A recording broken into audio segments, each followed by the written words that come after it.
The Dear Agency specializes in helping you understand your coverage before you need it. We offer all lines of personal and commercial insurance, including auto, home, and life. Contact Dawn Deere at 210-507-2169 and visit us at 7529 North Loop 1604 in Live Oak, Texas, or farmersagent.com/ddeer. Are you pregnant and alone? You have options. The Sanctuary of Hope offers expectant mothers ages 12 to 22 a place to live, medical care, counseling, continued education, and options to raise your baby in a loving environment or help you with adoption. We want to help provide you and your baby with a bright future. Call us or email us today and let's walk through this together. 210-499-1554 or sohcares.org. All inquiries are confidential.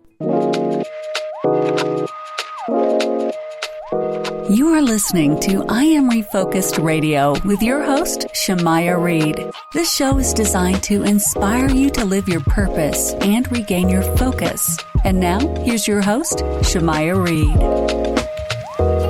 Hey, welcome to I Am Refocused Radio. Today, man, we have a special treat for y'all. We're going to be talking to a former WNBA player, Miss Sophia Young-Malcolm. And if you've been sleeping on the rock, she played for San Antonio Stars. And let's just welcome to her show, because I have so much I want to say, but I just want to bring you to the show and say, how you doing today? Thank you for having me. I'm doing really good. Thank you. So before we talk about WNBA and your experience there and things that you're doing after that career, let's tell the audience a little bit about you. Well, yeah. Okay, I'm from the Caribbean. I grew up in a small island called St. Vincent and the Grenadines and moved to the USA to Shreveport, Louisiana when I was 15 years old. Went to high school there and got a full scholarship to go play at Baylor University. Did that for 4 years, won a championship, and then went off to the WNBA. Right now, I am married, have 2 kids, live in San Antonio. Life is going on right now with COVID, lots of family time. So one of the positive things about that. Let's go back to Baylor, because you won national championship in 2005, and you were MVP. What was sports like in college? Because everyone's dream, especially for athletes, is to make it to that level, but you went beyond that. You not just play as a college player, but you also had opportunity to play in the professional league. So take us back to Baylor. What was it like being an athlete in that time? Yeah. Well, first of all, in high school, I think one of the biggest difference for me is that the personal coach that I had, the person that I worked with on a one-on-one level, and the motivation and, the willingness for me personally to put in the work. And I think that can be a little bit different these days where, we talk a lot, but actually putting in the work. When I was playing in my high school game and the Coach Mulkey came to watch me play, she offered me a scholarship immediately. And, we always look at the glam of things, but before that, it took like 3 years before she can get to me, and when I was at Baylor, one of the things, I'm not sure where I learned this from, but one of the things that I learned at a very young age, as a freshman, I believe, I was walking to my dorm room and somebody came up to me and gave me this advice, and it was just about putting in the work, right? Putting in the work when no one's looking. And that advice can seem so simple, but it was just so profound to me. And what it told me is that there's a shift that happens from high school to college. And especially when you're a star in your high school team and you just think that you're just going to go to a college and be the star. But remember that there's already stars on the team, so you got to come in and take a humility role and humble yourself and prove yourself, really. And in order to do that, it don't just happen on the practice court when everybody's there. It happens outside of the court when nobody's actually looking at the things that you're doing. So getting that advice at an early age really, really fueled me to know that whenever practice was done, I needed to get in the gym, even if it was 15 or 20 minutes extra, and do something else. I remember a time specifically my freshman year, the summer going into my freshman year, we were doing this ladder drill. And when we were with my team, I could not get the drill, and it was just so frustrating to me. So I went back to my dorm, drew a ladder in my dorm room, and practiced and worked until I was able to master that particular drill.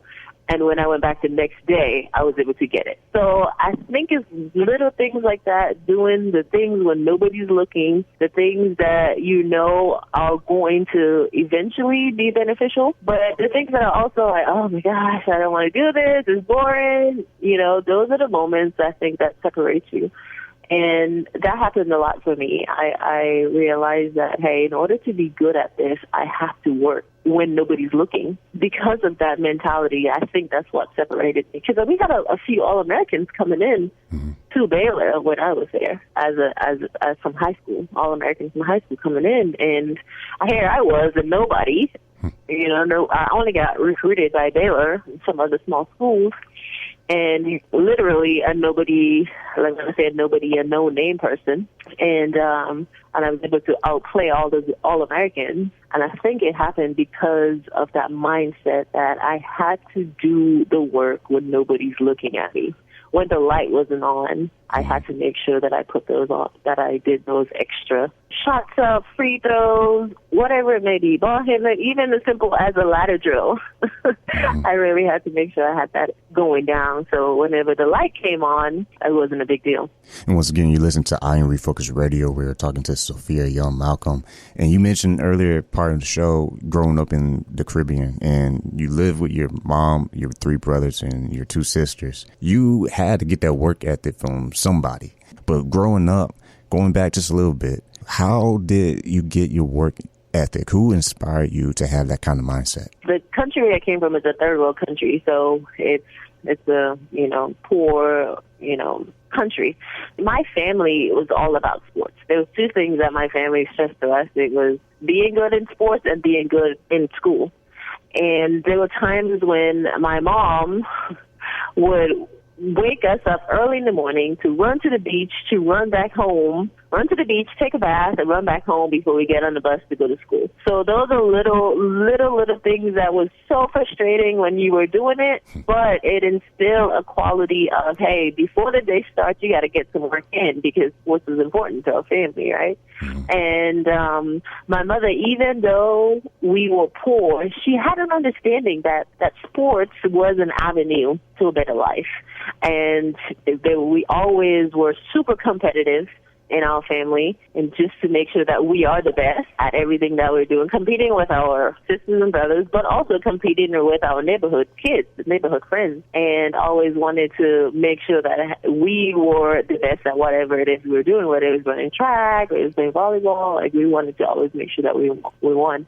And it was something that if we didn't win, then we get talked about, we get laughed at or something. So it just drove something personal in you to make sure that you were the one that would win. And so to answer your question, my mother and my family instilled that competitive nature and being good in sports. And with that work ethic, as you grew up, having all these opportunities in sports and school, you had something else that also inspired you. You had faith in your life. Talk to the audience a little bit how faith influenced you and how you made your decisions to where you are today. Absolutely. When I was 15 years old, I gave my life to Jesus, and I say that throughout my life growing up, we actually lived between 2 churches in the Caribbean. I lived between the Baptist church and the Pentecostal church, so we went to church every Sunday. So my country is a Christian country, and we had an understanding of who Jesus is, and there's a few people, who will give their life to Jesus and then, just go out and do all sorts of crazy stuff. But my mom was adamant that if you're going to commit your life to Christ, then you're going to commit your life to Christ. There wasn't going to be any type of playing around with it. And so at 15, I decided okay, I really want to surrender my life to Jesus. And I did that and got baptized. And to me, God just did a tremendous work in my life and gave me an opportunity. So 2 weeks after I got baptized, that's when the opportunity came to come to the United States. And from that, I went to a Christian school. and being able to go to that Christian school and get the fundamental education in Christian development. And from there, obviously going to Baylor, it was whenever I got on the Baylor campus, I felt in my spirit that this is exactly where I needed to be. There was no question about it. That's one of the things that I always will tell young people whenever they're going to look at colleges is, do you feel in your spirit that you're supposed to be there? Because then there's a difference that you will be able to make if you know that you belong there.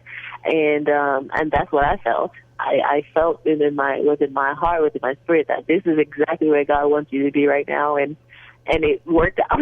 It turned out to be a really good fit because I enjoyed my time so much at Baylor. The quality of people that I met, the education, the faith-based, being able to go to chapel, just getting all those education and fundamentals in my Christian faith and development has been tremendous in how I am today. And I think it's a variety of things that have built me up and a variety of people. And so all my decisions has been based on my faith and where I feel like God wants me to be at the moment. You listen to I Am Refocused Radio, talking to Sophia Young-Malcolm, talking about her amazing life from sports to the Caribbean life to coming here and being at Baylor University, winning the championship in 2005, being MVP, getting drafted to San Antonio Stars, playing for them for 10 seasons, and being recently nominated to be a Texas Hall of Fame. I mean, it doesn't get better than this. I mean, this is like anybody listening right now, especially young women in sports. What would you say to young women listening right now who take work ethic as serious as you and they want to do well and excel in whatever they decide to do with their life? Well, first of all, I think anything is possible. I think anything is possible to those who believe it. And growing up, and I always had this mindset that there's something more that I could be doing, that I could be achieving. So as you list out all those things, it's just pretty amazing for me to actually hear those things that I've accomplished, because in my mind, I envision it, but the process is always challenging, right? And so the advice that I would give to young people who aspire to accomplish their dreams is, it's your dreams, and you're the only one that can actually make it happen. There will be people that come into our lives to help facilitate those dreams, and we have to be willing and humble enough to actually take those opportunities and take advice from people.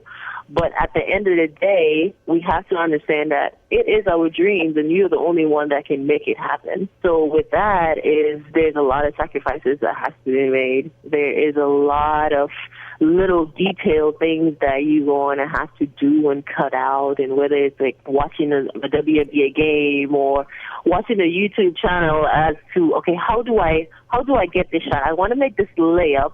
How can I be more consistent with it? It's simple. Just watch a YouTube video of how to do it and actually go out there and try it.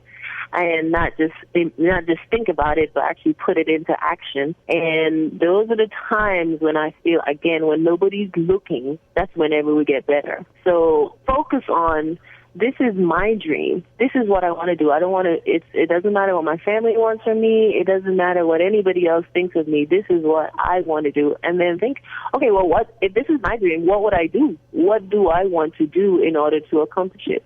Because 10 years is going to go by. I always say this, the time is going to go by.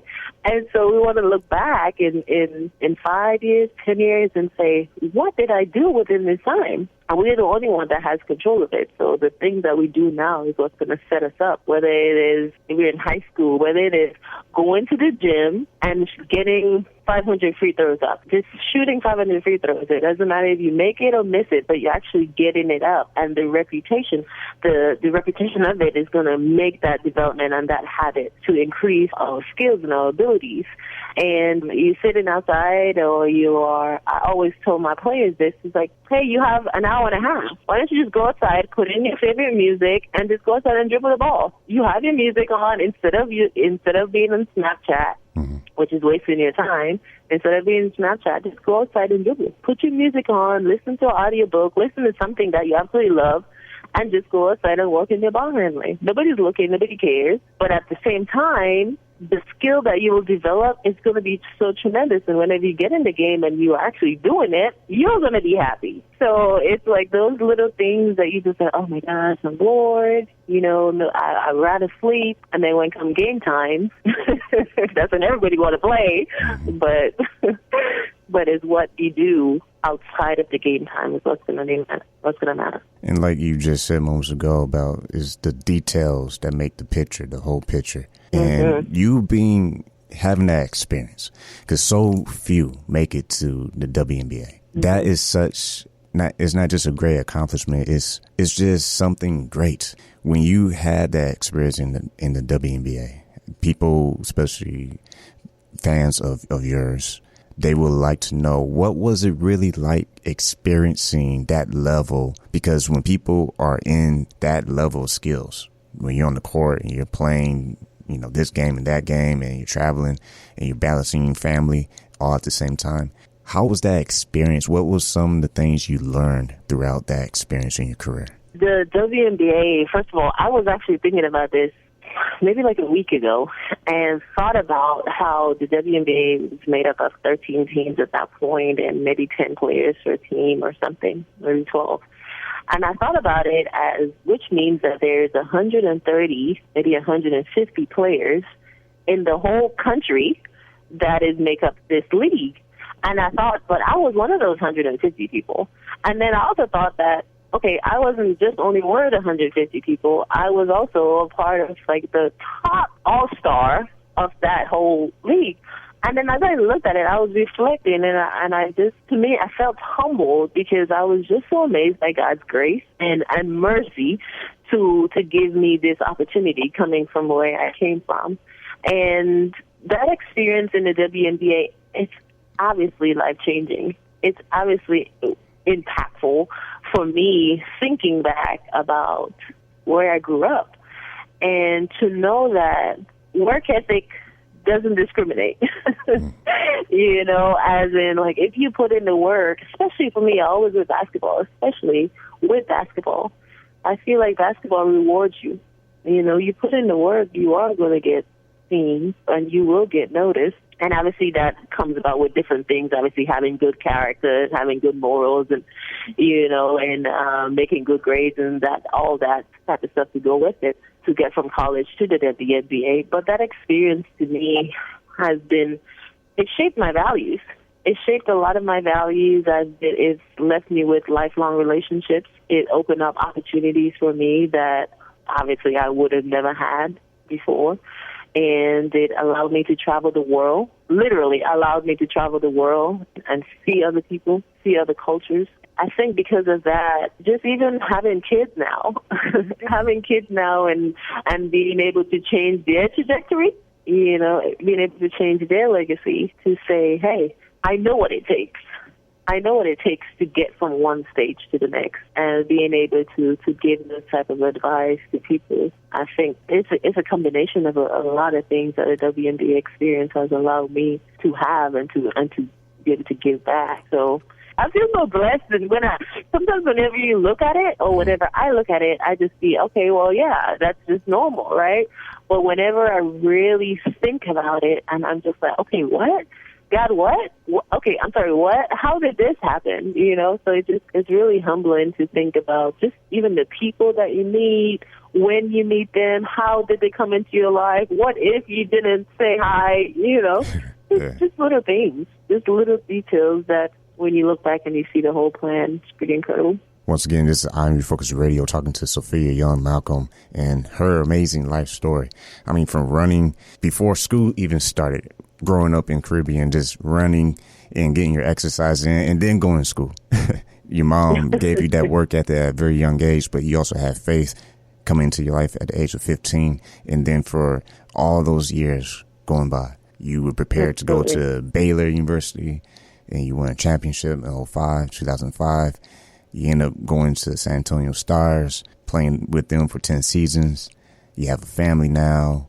You are entrepreneur still, and you're still using your platform to inspire young people.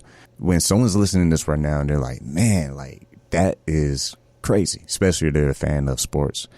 We all know how much Kobe Bryant meant to the game of basketball and just as a sports athlete. He had a mindset of just work ethic and definitely community, get involved in, his local community. What are some of the things that, especially someone like Kobe Bryant, what are some of the things that you take away looking at how he carried himself as an athlete? Well, I'm glad you brought up Kobe Bryant because he was actually my favorite NBA player growing up. And what I admired so much about Kobe, like you mentioned, it was his work ethic, and he was so determined. He was a player that was so determined to be the best. And obviously people can take it as being cocky or arrogant, but it was almost a matter of, this is my dream. This is what I've always wanted to accomplish. So I'm going to do whatever it takes to do that. And I think that's one of the things that I absolutely admired about Kobe. During his last few years of life on this earth, he was just so much pursuing women's basketball and the development of that. And I think that was such a tremendous thing that he was doing, being that he had daughters, and just showing that, hey, it's not just about men, but hey, there's another species here that needs the credit. And I think that's one of the things that he was pushing, being that he has daughters and knowing that, hey, I can instill my work ethic into girls. It's not just a male thing.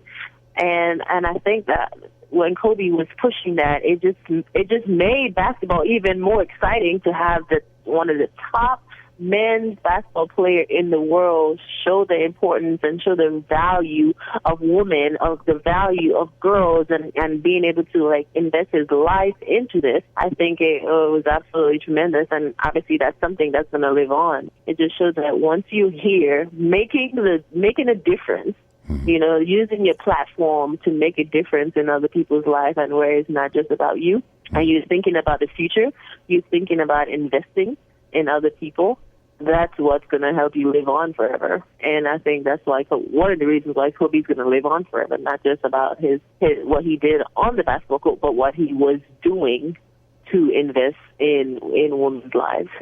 And you hit it right on the head when you mentioned his girls and how much he gave that full support and attention to basically keep that momentum going. And speaking of momentum, you yourself are doing that as well off the court. And just because you haven't been shooting a game doesn't mean you're not in the game. So for those listening right now, how can they basically just keep in contact with Sophia?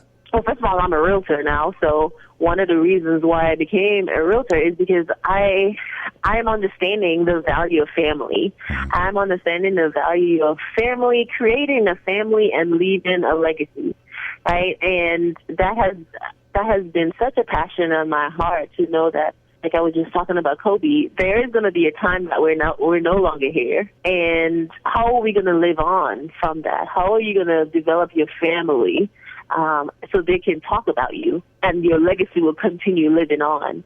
So that's one of the main reasons why I became a realtor, so that people can find me at Sophia Young-Malcolm on Facebook /realtor. In addition to that, I was a basketball coach maybe until this past May. One of the things that I learned from being a basketball coach is that the wisdom of our young people. I think sometimes when we get older, we tend to dismiss their thoughts or dismiss them as in, oh, well, you're not mature enough yet, so you don't know. But when I was there and I coached these young women, my eyes was opened up to how smart they were.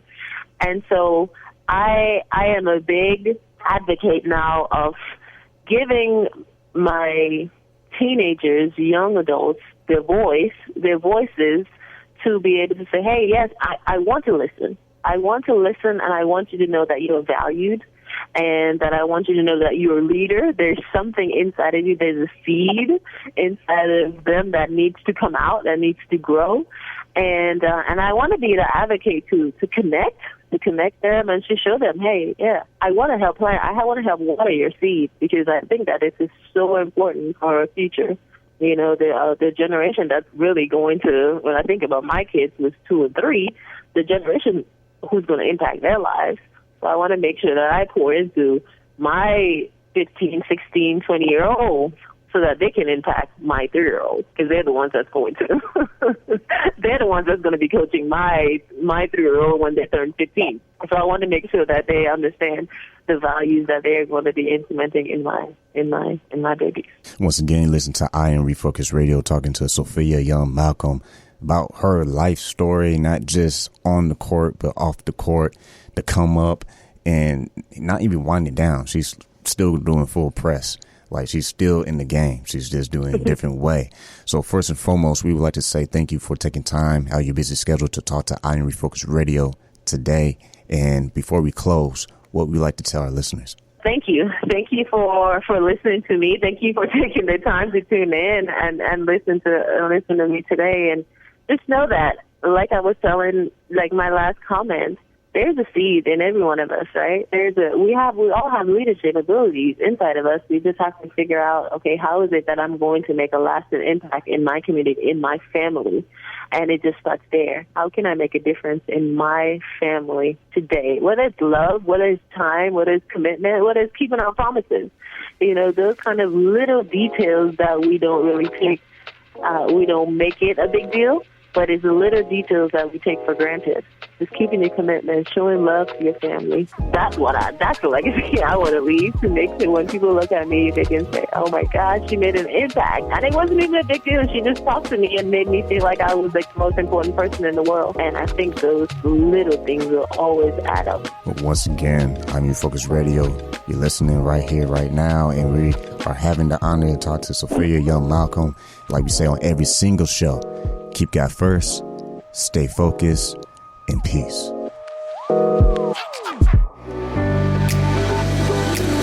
Hi, San Antonio. Need a barber? Visit our good friend Rico Rodriguez, the owner of Rockefeller's Barbershop in San Antonio, Texas, 1733 Babcock Road, and book your appointment today by calling 210-782-5188.